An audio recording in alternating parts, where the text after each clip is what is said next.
Nate, thanks for being on the podcast. We're excited to have you here. Kind of the premise of our podcast is we just want to talk to people who are in that forward-thinking space, who are kind of the innovators and the leaders in the industry. And so we're really excited to have you here. You're president of the CCIM, and we're really interested on your insights on commercial real estate and kind of what you're seeing happening in the market. So we appreciate your time. Thanks for being here. Yeah, you got it. I'm excited. So let's just jump right into it. What is the CCIM? Cool. So CCIM stands for Certified Commercial Investment Member. That doesn't mean much. What CCIM is probably the world's leading educational organization for commercial real estate practitioners. Their education is second to none. There's also a designation, this little pin right here on my jacket. Mm-hmm. If you've done a certain amount of education, you've done a certain amount of deals, and you've passed a comprehensive test, you qualify to wear this thing around, which gives you credibility and some legitimizing, I don't know if it's the prettiest thing, but at least legitimizes you in the industry. Yeah. So there's a certain amount of coursework that you do, but then in addition to that, it's a number of transactions, years in the industry before you get the pin. Yeah, you don't have to have years. If you can do 20 million in volume or 20 deals, one or the other, you qualify. You can do that in your first month if you're lucky. Yeah. So does that replace the education track? If you have the production, you have to do both. You got to demonstrate the knowledge and the experience. So to become a CCIM, you need to have a really high level of knowledge and understanding of real estate markets, economics. So anyone who has a CCIM designation is pretty top of the line as far as education and knowledge goes. Yeah, if you've earned the CCIM, you may see people when their real estate signs have a comma and then CCIM after their name. Mm-hmm. It means they've demonstrated to an organized body that they know what they're doing. Because there's a lot of folks out there who are dabbling in commercial real estate. Maybe they know what they're doing, maybe they don't. CCIMs, you can take it to the bank. These guys are the real deal. Okay. So how did you get involved with CCIM initially? So I got a master's degree at the University of Utah called the MRED, so Masters of Real Estate Development. And CCIM and the MRED have a partnership where so there's 4 core classes for CCIM. The MRED counts for 3. So I only had to take 1 class. I already had the experience, so it seemed like a no-brainer. Sort of like one of those BOGOs, right? Like buy one, get one free. Right. So I cashed it in, went and got the designation, and then sat on it for a few years, and then came full circle and got more involved.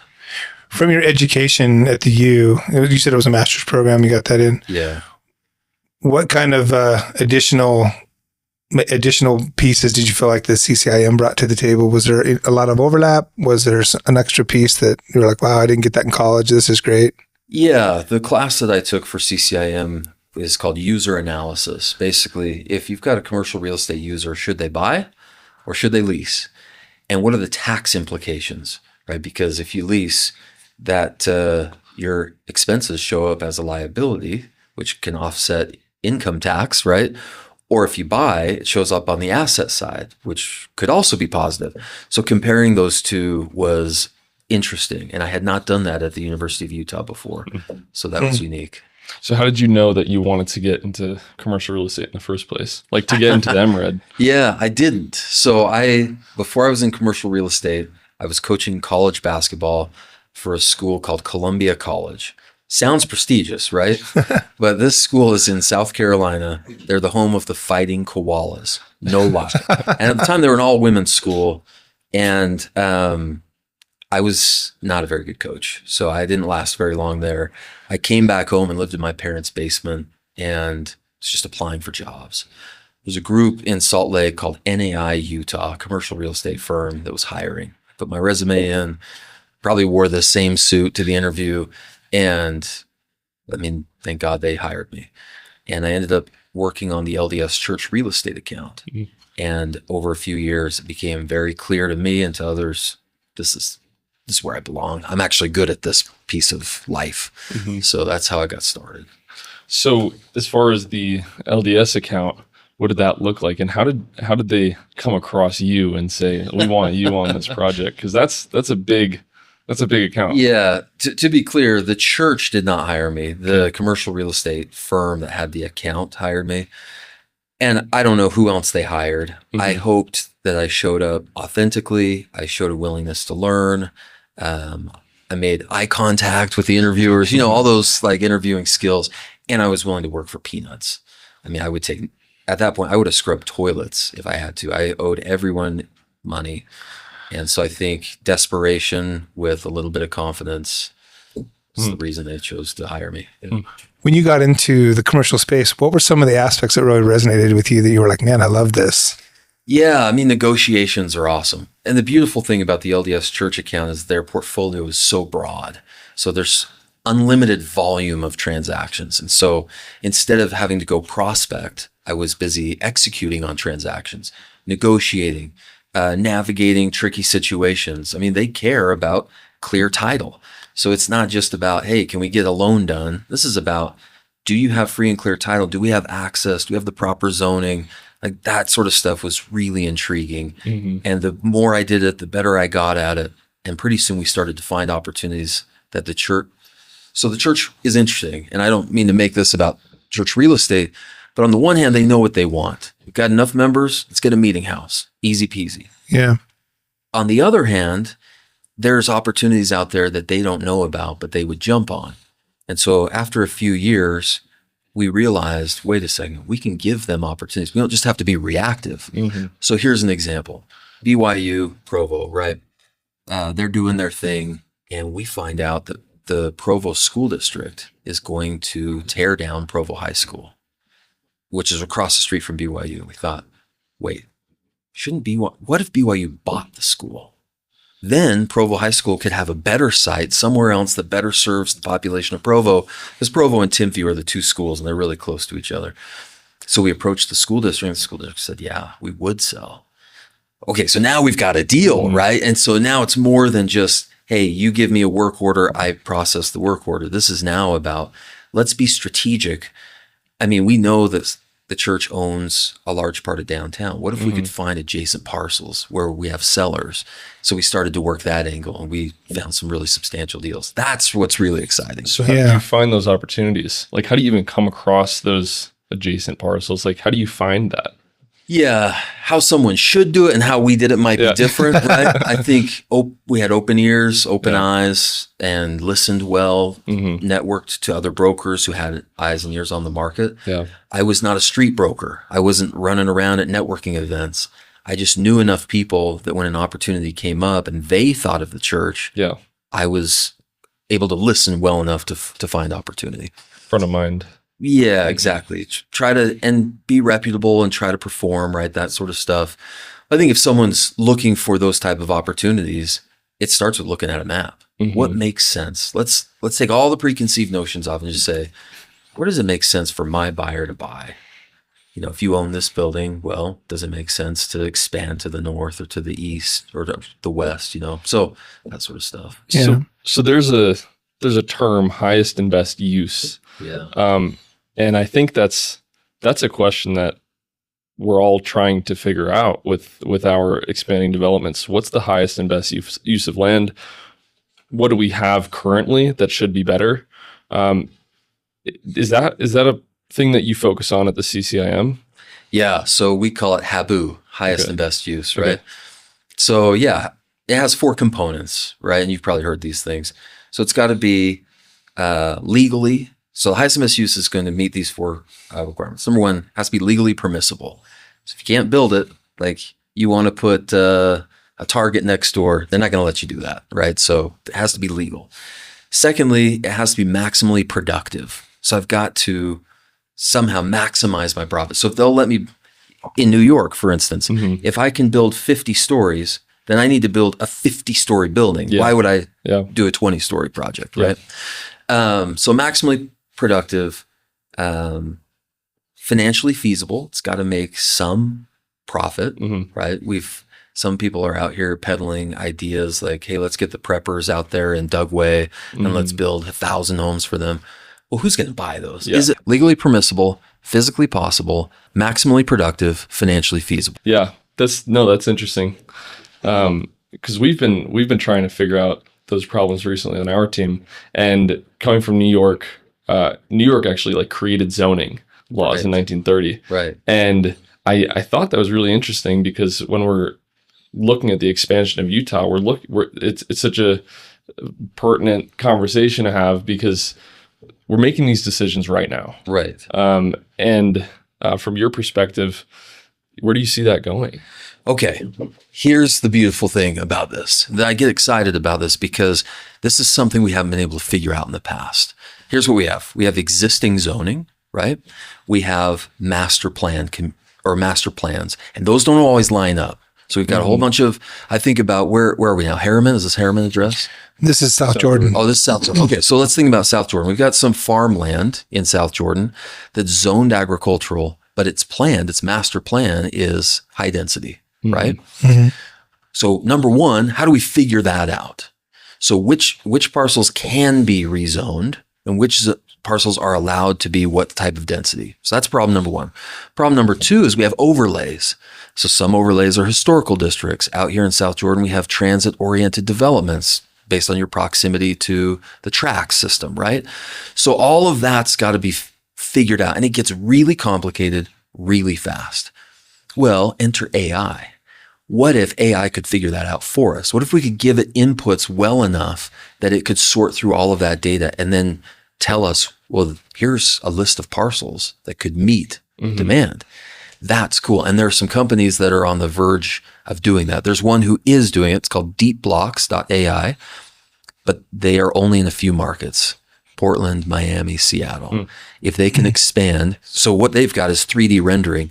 You can take the maximum height allowance and overall the overlays and maximum density, and you can start to do a very simple rendering of what's allowable there. That's cool because now we can factor in parking requirements, coverage ratios, all that stuff to understand how many units can we actually put on a site. Yeah. And that matters. Why? Because we figure out how much we can pay for the dirt, right? Yeah. That's the magic.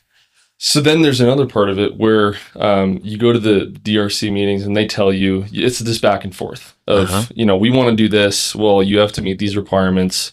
We want to do this. Well, you still have to fix these things. Right. Is there a system in place where they have all the check boxes that they need to check, just like a to-do list? And now we could shorten the timeline of this 4-year development, bring it to 2 years. How quickly does that speed up our economic progression? So when we talk about development timelines, there's a few components. First is the city's approvals. I should say even before that, time period 0 is we got to go identify the site. We got to put it under contract and make sure the pricing works. Is the soil adequate? Like the site itself has to stand on its own, regardless of what the city lets us do, right? So number one is we got to figure that out. Typically that's taking 90-ish days. Okay, cool. Could we shorten that up? Maybe. I don't know. We got to do soil studies. That's going to take what it's going to take for now. Then we get in front of the city and we have this back and forth. If we already understand, usually it starts with this. We call the DRC, Development Review Committee, right? That's what you're talking about. So we call the city staff, the city planner, and we say, what can we build here? And that person explains their best understanding of what can be built. Well, what if instead of relying on the city, we could interpret the city code on our own and we could say, hey, this is what we know can be built here. Let's start from that point. That's going to cut out weeks of back and forth of us trying to understand the city because these things are complicated, right? So then we get to where we think we can build. They're still going to have requirements. They're going to want a certain amount of sidewalk and impact fees and all this other stuff. And they're going to play their games of what they want. So they're still back and forth. Yeah.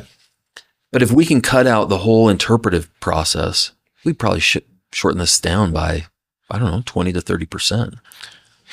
Do you know, when we talk about highest best use, I was talking to a city planner here in Salt Lake County, and I threw out that term, highest and best use. And he goes, well, what you and your investor think is the highest and best use isn't always what the city thinks is the highest and best use. Now, in your negotiations, do you find that, the cities make exceptions for all kinds of stuff. For every one thing they say you can't do, there's probably 10 others in the city where they've allowed it. Yeah. Or even special zones that have been created to accommodate, neighborhoods and whatnot. What's your experience in negotiating with cities and towns? Is it you find they're easy to work with? Do you find it's kind of they're a no machine and you've got to solve all the problems? What's that like? Yeah. So cities sometimes feel like they're in charge, right? And they are in charge. So we talked about the four components of highest and best use. So let's just review those real quickly. Legally permissible, physically possible, maximally productive, financially feasible. Well, which of those does a city control? Not maximally productive. We control that, right? Like density, how many units we build is up to us. They can cap it, but they can't tell it, right? We get to decide that. Financially feasible, that's our decision. They get to choose legally permissible. So that's where they get to play in the legally permissible. And sometimes they get to play in physically possible. For instance, they might say, you have to build it a certain way to code, right? Mm-hmm. That's it. That's where their role in highest and best use stops. And I think they need to understand that that's where it ends for them. So what type of influence do they have on saying, well, this needs to be commercial because we need to collect tax revenue? Because there's a part of that there where the cities and the governments benefit from commercial more than they benefit from residential. If you're okay with it, I'm going to change the premise of your question a little bit. Okay. What cities often want to say is, let's do a park. Mm-hmm. And they're going to say, that's highest and best use. Well, is it legally permissible? Sure. Is it physically possible to build a park? Yes. Is it maximally productive? No. There's no income off of that, right? So they're saying it's highest. By definition, parks are not highest and best use. Mm-hmm. Full stop, period. Yeah. And so cities, I think, need to, first of all, understand what highest and best use means, and then acknowledge that their uses often aren't highest and best use. So we go back to the sales tax example. What they're considering maximally productive is not revenue to the landlord. They're considering it revenue to the city. Mm-hmm. Mm-hmm. And so let's take this office building that we're sitting in. There's very little, if any, sales tax going to the city. Mm-hmm. They would much rather have Trader Joe's here because they get sales tax off of that. Mm. Does that make it the highest and best use? It certainly does not. But that's... To them it does. Right. So they may protect some land for commercial use, for retail use, because that's where they're getting their sales tax dollars.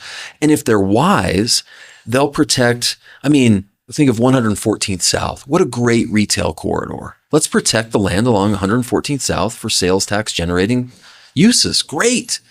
But some cities either don't understand or maybe even feel like they're getting a little greedy, and they extend the depth of their retail or their commercial property too deep. So who's going to turn off an ancillary road and go 1,000 feet or 10,000 feet down a drive and go buy pet supplies? Yeah. No one's doing that, right? Yeah. So to try to protect that land doesn't make sense. Mm-hmm. And cities, I think, need to be smart about that, right? Mm-hmm. We're going to take a break right now, but when I come back, I kind of want to talk about what you see, because right now there's a lot of talk in Utah. The governor's put out a proposal to build 3,500 new starter homes. They're looking to streamline codes and building codes so that things can be done quicker. I'd like to see what insights you have from the commercial space and kind of some of those trends that you're seeing coming, if we can have you stay on for another segment. Let's do it. Okay.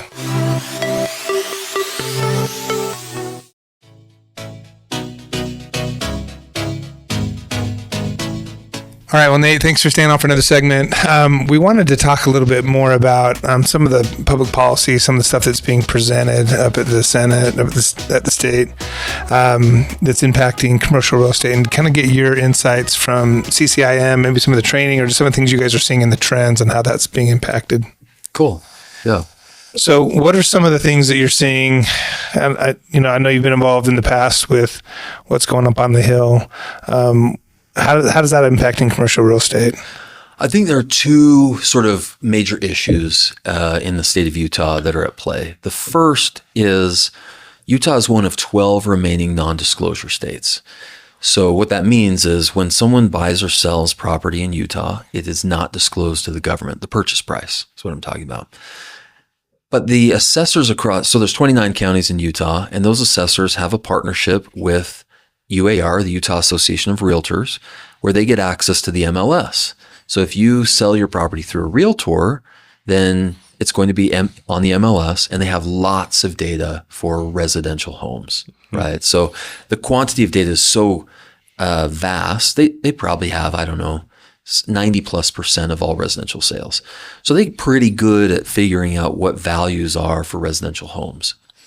Problem is, commercial property doesn't trade with realtors on the MLS very often.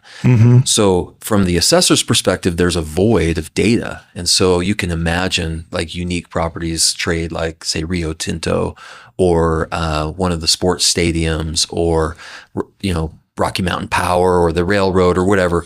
How do you value that stuff from an assessor's perspective? It's a real challenge. And how do you balance that with private property rights? Because in Utah, we pride ourselves on, hey, like the government should sort of stay out of they don't need that information. That's their job to figure out. So that's been a real challenge to try to balance that. What's fair versus not intruding on private business, right? So that's been one issue. The second issue is housing. So the way we know the economy works, this is based on a theory that may bore you called economic base analysis. What it says is that the base of an economy in Utah, that could be tech, that could be, we have a nonprofit employer that's a big deal here in Utah. We have sports equipment. We've got a lot of manufacturers for that. So the more of those types of jobs we have that export goods and import cash, the stronger our economy gets, right? Because we want not just your money, but we want money from all of the surrounding states, right? We want everyone to buy our stuff. That makes our economy stronger. But the only way we do that is if we can bring more people to work for those companies. So we need population. We need the businesses to grow, and we need population. We need labor to support those businesses. Sounds pretty simple until we talk about affordability, because we got to pay these employees, right? They trade their time for income, and then they use that income for things like housing. But Utah's getting too expensive. Not only that, but the barrier to build homes is getting worse and worse. So like you said earlier, it could take 4 years before we have permits so we can start digging. That's a real problem because businesses react to the economy way faster than the lag we're experiencing in home building. So we've got to figure that stuff out. And that's what's going on with the Hill and Governor Cox and some of the other ideas that are being thrown around. So before we get into that, I definitely want to ask you about kind of the progression that we've seen since COVID when the rates were at 3% or less, right. There are a lot of people that locked into those rates, and especially on the development side of things with construction loans, those loans are only out for 2 to 5 years oftentimes. And if they're not able to refinance back into a 3% rate, are these developments at risk of foreclosure coming in 2024 and 2025, 2026? And how would that affect the residential market and commercial market as a ripple effect? Yeah, let me make sure I understand your question. So you're saying when you say development, you're talking about commercial development? Okay. Or residential development, just with the construction loans maturing. Okay. So I'll be honest, I can't speak much to commercial or to construction loans specifically. Okay. That's not an area of focus for myself. I can tell you about the issue that we're having. So a lot of commercial loans, I dare say the majority of commercial loans are adjustable rate mortgages. So you get 100 basis points over prime or whatever. So as prime moves, so does your rate. So as interest rates have inflated, right, over time, then the debt service gets more expensive. Well, that's okay if your rents reflect, if you also have rent increases. But in the office markets, COVID was substantial because we had a decline in occupancy, right? Less people went to the office. Right. And so these leases contracted. We had less space occupied. People started subleasing space or using less space or did hybrid work environments where you're going to work here Monday, Wednesday, Friday. You're going to be here Tuesday, Thursday, but you only occupy one space. So now we have less people, less need, less rent. So more debt service, higher expenses, less income, less occupancy. Right. That is a nightmare for office landlords. Now, we didn't have the same issue in retail or industrial, but office is trash. And the problem you're pointing out is these commercial loans balloon. Yeah. So here we are. It's 2025. And if you've got a 5 or a 10-year balloon, it's now. Yeah. So what the banks are doing is they're saying, we're going to pretend and extend. Yeah. We don't want your asset back, because if we move it from a performing asset to a non-performing asset on our balance sheet, we're hosed. Right. So the banks are like, no, we're just going to pretend like you're a performing asset. The landlords in commercial real estate, the driving, I should say the biggest motivation for commercial real estate is cash, right? This is a capital market. So if I don't have revenue, I'm not paying my debt. This isn't like, some people in Utah feel like if I default on my debt, then I'm unethical. You can throw that out the window when it comes to commercial real estate. If the asset doesn't perform, we're not paying our debt.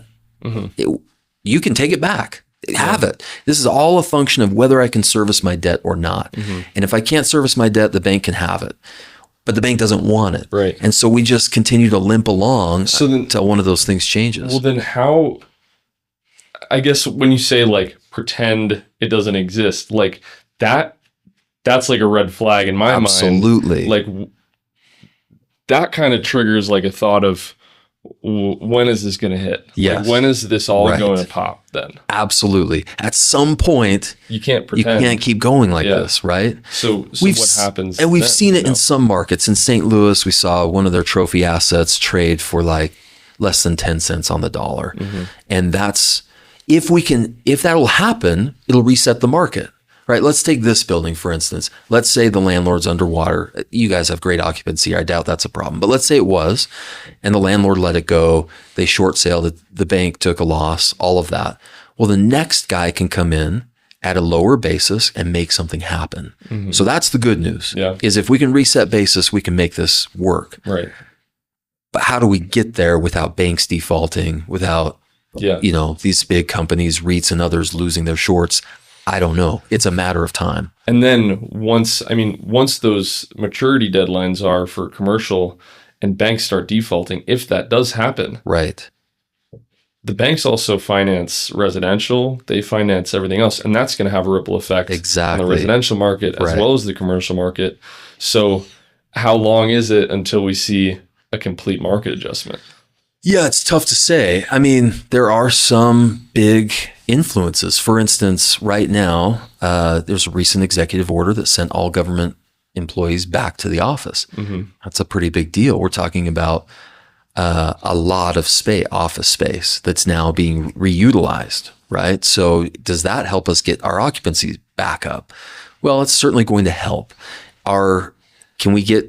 What if the government offered incentives to get people back into the office? So the government could play a role potentially and try to incentivize people to get back to work, or at least not back to work, but back in the office. That could help sort of right the ship. We could have interest rates lower. That would help right the ship.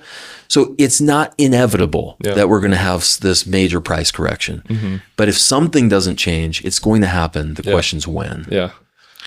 For commercial office, how are things better now than from coming out of COVID? Like, has occupancy gone up? Is it stabilizing, or is it still a lot of vacancy out there? Yeah. So for your listeners, a great resource for that, to answer that question, is Kastle.com, Kastle with a K, Kastle.com. They provide weekly occupancy reports. What they're doing is they're taking office. So if you've been in some of those high-rise office buildings, you've got to scan your key card to get in the building. So they're tracking data on scans, so they can tell you how many people are coming into the building, and they track it daily. So you can see which days of the week we get more people in the office. They have that data from 2020 till now. What we're seeing is we're just over 60% occupancy as a nation. Some markets are doing way better. New York is getting hit really New hard. York got crushed. San Francisco as well, right? But we're just over 60% occupancy overall, and we're climbing. But we're climbing like 1 or 2 points per year. That is not nearly fast enough. What do you think you need it to be at? I'm not an economist, so I don't really know, but we probably need to be above 70 to feel any sort of substantial relief would be my guess. Is there still a lot of commercial office being built? No, but you'll see cranes around. No one that I'm aware of is building spec because no lender will take that risk on. What lender's going to say, yeah, hey, the office market's trash. Let's build another one. That doesn't make any sense. Yeah. But if you get a headquarters office or a government contractor or some other user that says, hey, none of the space in the market really works for our needs, let's build something specific to our use, and we'll sign a lease ahead of time. Now it's we got something. Right. Yeah. I think one of the biggest questions and opportunities is going to be projecting forward, and how do we see society shifting? Like, are we going back in office space? Because the people who are, taking this downturn and absorbing the office spaces, if that's the trajectory that we're moving back into in-person work, they're going to be sitting on some cash cows. Because if they're absorbing it now, then like how do you think, what would be the best way to predict forward?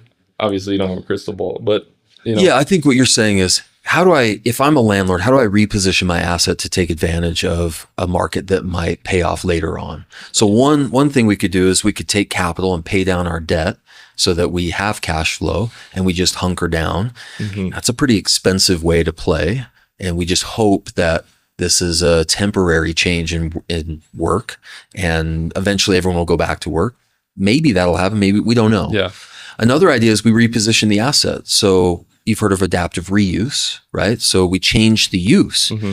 And in Salt Lake City, we have two pretty big projects right now. There's South Temple Tower that's being converted from an office building to residential apartments. Mm-hmm.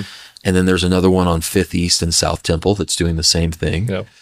That's a pretty expensive way to go. Imagine you've got these big floor plates and now I have to have HVAC for every one of those units. Yeah. No one wants to live in a bedroom without a window. Yep. So I got to have, right? So that's super complicated and very expensive. But if you can do it, maybe there's a play there. So these landlords got to start getting creative about, what do I do from now until the office market comes back, if it comes back? Right. So specifically the HVAC systems, that's an interesting point, because I know like some of the high rises, it's a completely different system that you have in residential. So you'd have to have either they have these central zones in these larger structures that have central HVAC, but then you need isolated units. So you're going to have this hybrid operation working, but how does that look like economically? Like how do we do that financially feasible? Yeah. So what we could do is we can send you, CBRE has done a nice job of gathering all of those active projects across the country and mapping them in an interactive map. So you can click on a dot and it'll tell you how big the project is and how many units there. So we've got this many square feet of office space. We're converting to this many units. That's pretty interesting data. We could send that to you and you could share it with your listeners. What we're learning is this works on very, very few projects. You've got to have a floor plan matters, right? Floor plate matters. Like I've got to have a lot of window space to make this thing work. In most cases, it is cheaper to tear the building down and just go new than try to retrofit an existing building. I mean, think about parking is another issue. And I got to have toilets and bathrooms and kitchens in every unit. The whole thing's a nightmare. Because then also going back to the municipal codes, there are specific uses. There's a certain amount of parking spaces that you need for residential. Correct. And then there's a certain amount of parking spaces that you need for commercial or retail. Right. So you're going to have to adjust the entire landscape too. Green spaces. You're going to have to change everything. Are you going to be pet friendly where the pets do their thing? Yeah. And if you're a town or city like Salt Lake, now I have to have a certain number of electric vehicle charging stations as part of my part. There's so many components that make an adaptive play hard. Then you got to find a lender who will help fund the whole project, right? I'm curious as far as like analyzing this stuff out. Like I'm used to having clients who will pay someone to come out and do an analysis and highest best use. Someone with the CCIM designation, do they have the skill set to do all of that analysis? And something like this reuse, how many people, what kind of a team, what kind of manpower does it take to figure this piece out? Are we talking like a team of 5-10 people? Or is it just one person who's got this designation, has all the skills and sits there and just cranks it out? Yeah. out? Or So it's such a good question. So the two developers who are doing these adaptive reuse projects in Salt Lake are Hines. They're doing the South Temple Tower, and the Ritchie Group is doing the 5th East South Temple deal. And I think they're calling it the May House. So, so the first question I would ask is, how big is their team that's doing this? And I don't know, but I would suspect it's a team of probably 1 to 3 analysts. They're sending their projections up, and then there's a committee that's making the decision on how to play. So you probably have somewhere between 5 and 10 people who are weighing in on this stuff.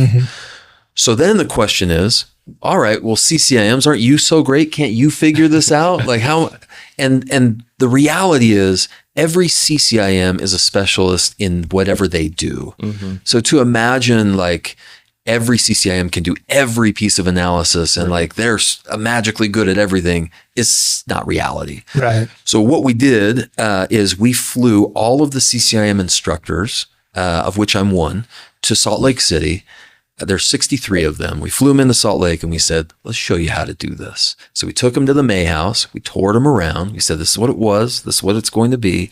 And then we sat them in. We figuratively locked the doors and said, figure it out. And we gave them 1 full day, 8 hours to figure it out. And at the end, they did. So I'm not saying we invented those tools, but we created some tools for them to use. They used some AI work. They evaluated the zoning. And in 8 hours time, a team of 5 people, all CCIM instructors, did some underwriting. So that's what's possible. So I think that's a question that a lot of people are curious about, whether they're in real estate or not. AI, how is AI being integrated into things that affect every single person, like real estate? Right. How what are those progressions being made in AI and real estate? It's lightning fast.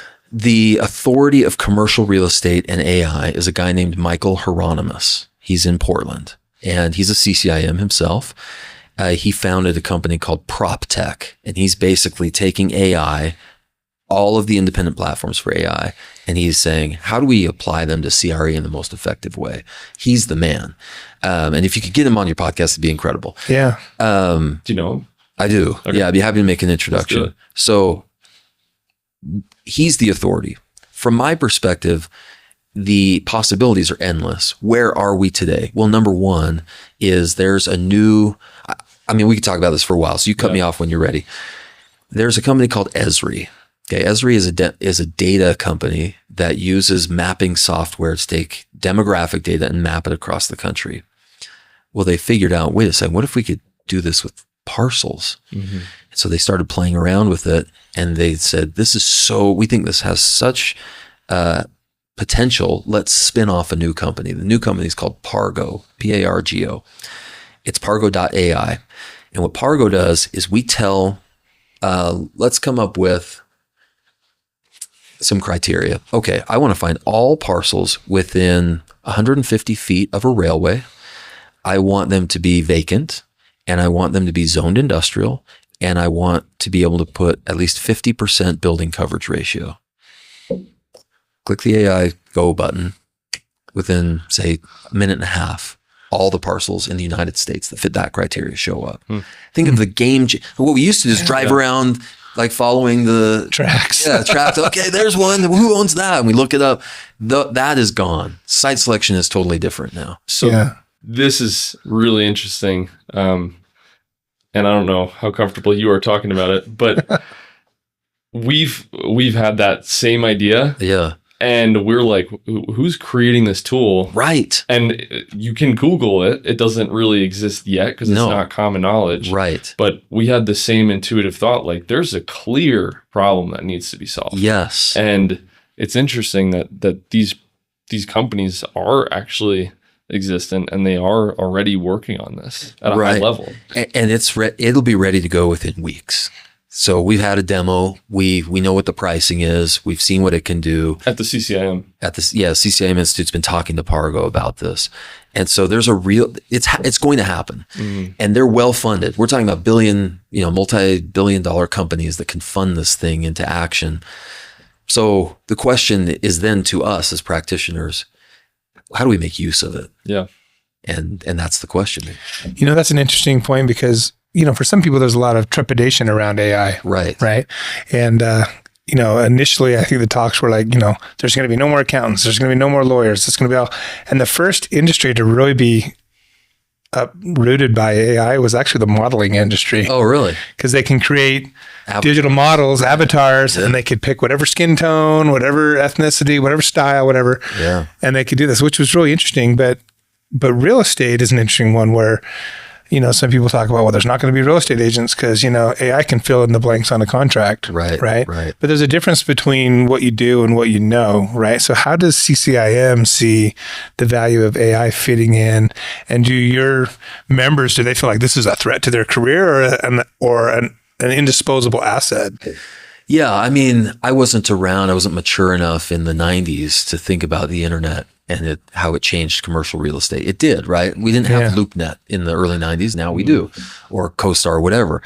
So what does this mean for us? Likely, it's going to change. Some people are going to lose their jobs. I mean, they're just not going to be able to generate enough revenue to keep doing brokerage. Right. Other people are going to see the opportunity, adapt to it, and they're going to excel beyond what they were capable of. That's the opportunity in front of us. Who's willing to do it? Who's not?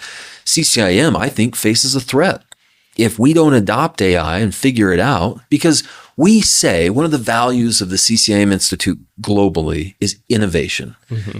Okay, if we really believe that, then we better freaking do it. We better adopt AI and we better make it part of our curriculum, make it part of the way we teach, part of the way we practice. If we choose not to do that, then those are just nice words and we are on our way out. We will be obsolete.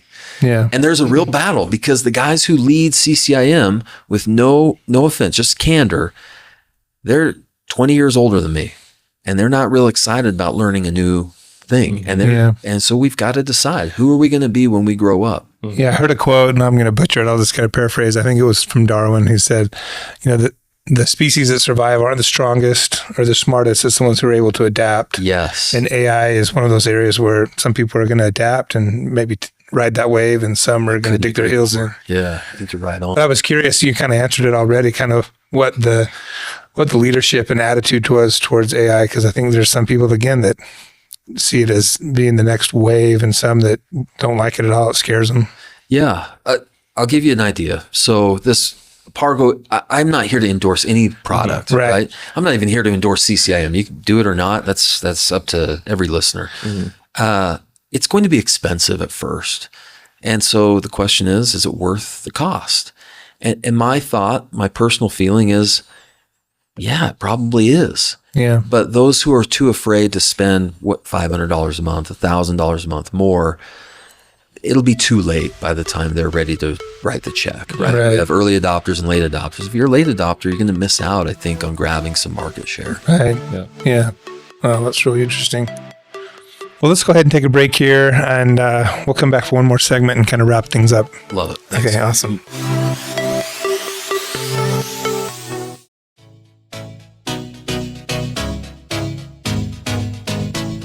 Thanks again, Nate, for staying on for another segment. We've been talking off camera about AI, so I just kind of want to talk about that. We were talking about early adopters. What do you see are some of the barriers to entry, or what do you see some of the ways AI is leveling the playing field for developers, people in whatever field or occupation? Yeah, you mentioned earlier that maybe AI could replace real estate agents in terms of its ability to fill out contracts, or maybe even forecast price or economic change. So in some ways, your average consumer now has access to more data. One of the problems with commercial real estate, when I say problems, it could be an opportunity, it could be a challenge. It's not an efficient market. And one of the reasons it's not efficient is because the actors playing in the commercial real estate industry have unequal access to information. As brokers, we have more information than your average consumer, right? And someone who owns a large property management company or whatever has more access to that data than everyone else. And that's one of the things many people like about a non-disclosure state, unequal access. As the more we equalize access to data, the more efficient the market gets, right? So we can respond faster to market changes. That can be true of transaction velocity, but it can also be true of construction timelines. Like you were mentioning earlier on about, wait, what if we could streamline the process with cities and we could really condense this thing? So then there's another question about negative externalities. And there is this other part of it where, okay, you have the time of a development, but now you're pushing out projects so much faster. What's the environmental impact? What's the impact on society? Like, how do we catch up to the speed then, if we're able to have the process? Yeah, I don't know if anyone knows. Yeah. Right. But if we could respond to the market, so let's say there's a market change. COVID's a good example. Okay, so COVID happened. Basically, Rudy Gobert touched the mic in March. The next day, the whole world shut down, right? Mm-hmm. Well, if you're a commercial real estate developer and you've got a crane, what are you going to do? Stop?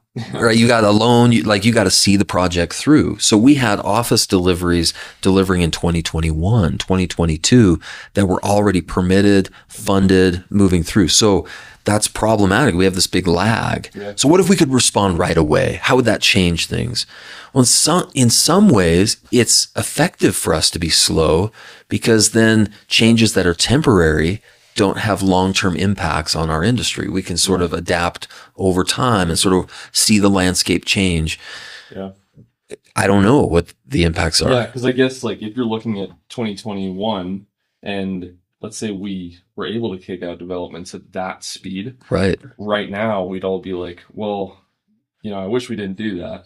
Maybe, yeah. Imagine how much industrial property we would have kicked out, right? Because distribution was such a challenge, the supply chain. Would we need all that product today? Maybe not. It's hard to tell. It's hard to predict because that could save a time for you to then be able to spend more time on some of those other aspects. Or AI could even maybe help develop those areas more to analyze the things and make the whole overall picture better. Dylan and I attended a conference last week, Tech Week.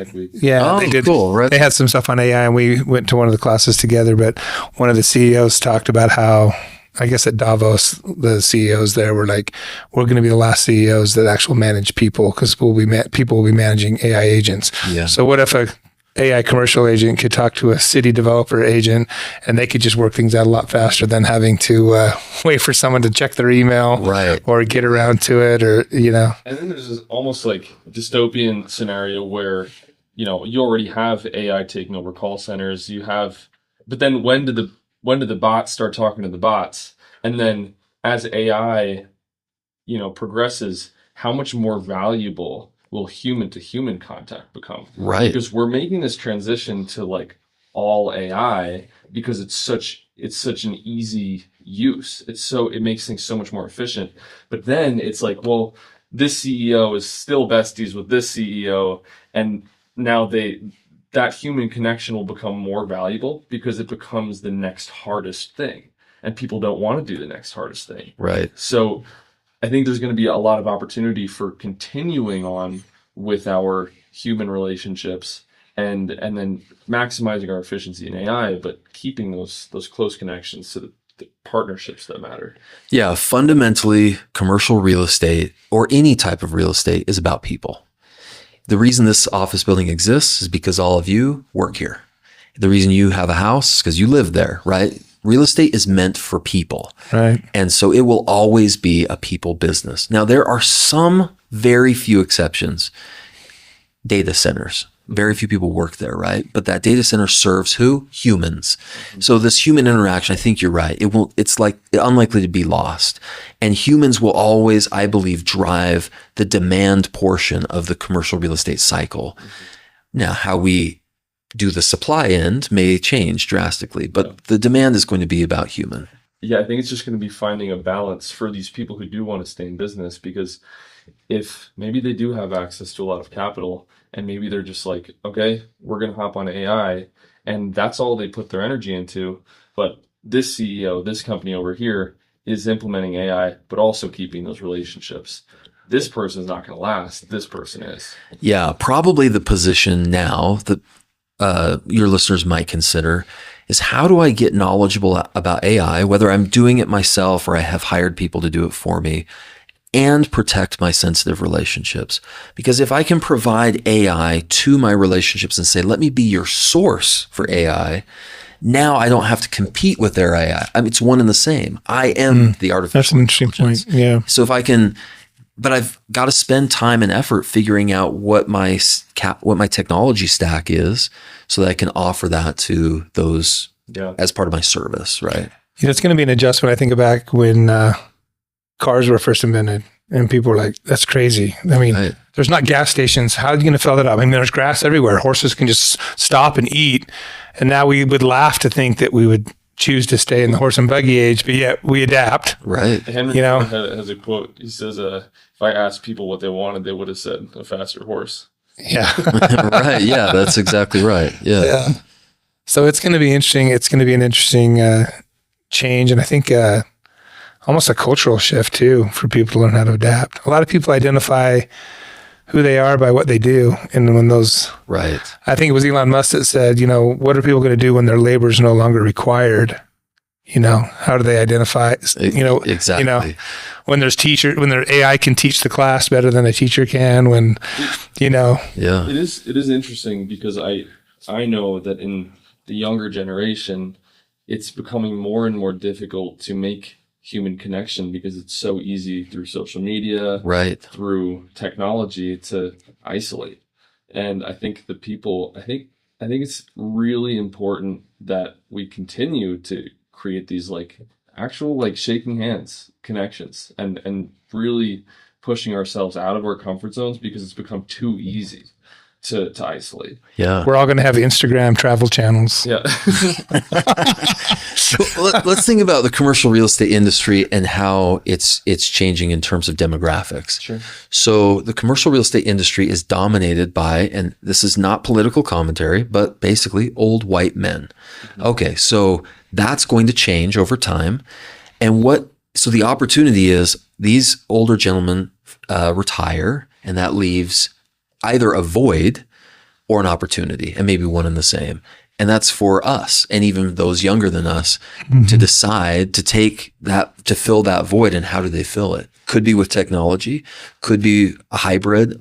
I don't know, but there's a real opportunity. If you're listening to this and you're younger than 40, commercial real estate is a great opportunity. You've got 25 years or more of runway where all of the old dogs are going to retire, and there's a lot of opportunity, a lot of relationships to be had. The field is white, as they say here in Utah, right? Yeah. Mm-hmm. And we were talking about that before this podcast, and I had just made a video about it, where if I'm thinking about getting into a real estate market, my intuitive thought is go to New York, because that's where the world-renowned developers are. That's where the skyscrapers are. Capital. Capital. It seems like that's the most intuitive place to find opportunity. But then you're thinking about opportunity as gaps to fill. It exists in New York, but in Utah, there's still opportunity because it doesn't exist. So I think a lot of people think about, switching jobs because they're like, well, I don't have opportunity here, so I'm going to find a new one. Or I want to move locations. I want to move to a different state because there's better opportunity. Opportunity is, where doesn't it exist? And go there, because that's going to be the scariest decision, but that's where you're going to find the most opportunity. And it's going to be something you create, not find. I agree with especially the last point. I think opportunity is about creation, right? If we're running from opportunity to opportunity, I can't tell you how many people called and said, I need 50,000 square feet of distribution space for PPP, or, personal protective equipment for PPE for COVID. Okay, are you going to sign a 5-year lease? No, we want it month to month. Okay, we can go chase opportunity around, but I think you're exactly right. Leaning in, creating opportunity, and also creating data for yourself. The data doesn't all exist. So by cold calling, by prospecting, by creating relationships and creating your own wealth of knowledge, I think you're exactly right. That's the real path forward here, with or without AI, hopefully with. Yeah. So going specifically to Utah, what do you think the next 4 to 5 years look like? We're in a very interesting time because the Olympics are coming back. So, 4 to 5 year horizons are important. I would push that to 10. because that's when we'll host the next Olympics. So number one is hopefully this means more infrastructure.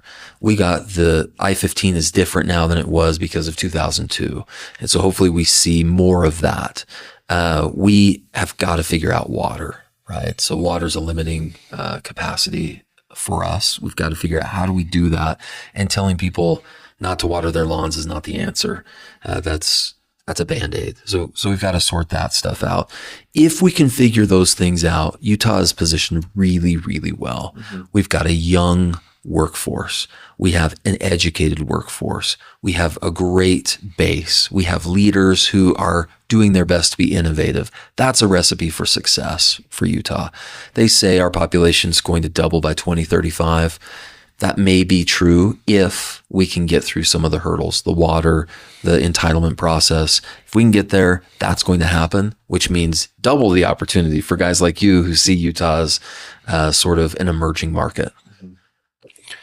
I'm curious, you said about people younger than 40, how there's going to be a great opportunity in commercial real estate. How would you compare CCIM with like a master's degree like you got in, like if someone were to go through the full CCIM program, do you feel like that's comparable to what they would get as a master's degree? Is that the best route to go? Do you recommend a master's degree and CCIM? What would you recommend? That's such a good question. I have an answer, but I want to turn it back on you with a question. Would you rather hire a plumber with a master's degree or a plumbing certification? I don't know the answer to that question. That's essentially the question you're asking me. Yeah. A master's degree is academic, and I think there's real value there. CCIM is a trade organization. It's experiential, and it's about, have you done the work? Have you proved your knowledge? You can get a master's degree without ever touching a deal. Right. But you're still dang smart. Right. So I think there's value for both. I think they are comparable, but obviously different as well. Yeah, well, I see the value in that. I would rather someone who's got the tools and the knowledge and been actively doing it, because that's going to be very different. Right. Maybe you want an academic guy to do something, planning, drawing out, a 10-year plan. Yeah. Maybe you want the guy who's, been showing his butt crack underneath the kitchen sink. Maybe you want to call him on a leak. Yeah. So there's a place for both. Yeah. The other thing I was going to ask you too was,